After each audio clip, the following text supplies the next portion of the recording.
sa Ago, La Union. So ito guys, ang Ago Eco Park, La Union.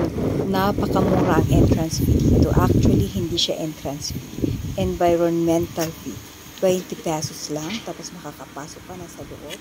Makaka-camp ka dyan sa may puno-puno. Under the puno-puno. And then makakalangoy ka na rin. Yan. For free. For only 20 pesos only, I should say. Hindi pala free. And then, walang problema, kahit wala kang baon, bigla ang lakad, ganun, hindi ka magugutom dito. Kasi, merong bilihan ng pagkain. Maraming pagkain.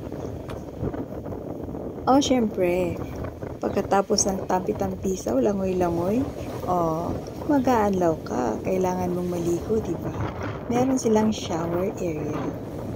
20 pesos ang shower nila. Tapos normal, ihi, bawas, 10 pesos, 5 pesos. Sama na natin yun para di kayo ma-worry na walang pag-aanlawan. Makatakpaki ka, makayispo ka. Okay. Para huwag sa dagat.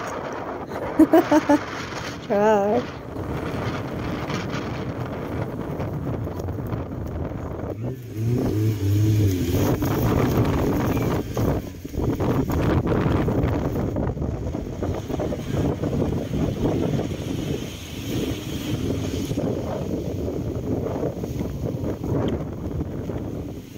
Grabe, lakas ng hangin. Kaya yung sun, yan.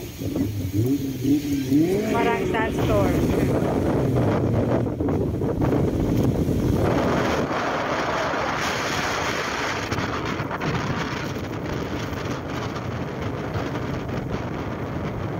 Kaya nga yung sasakyan.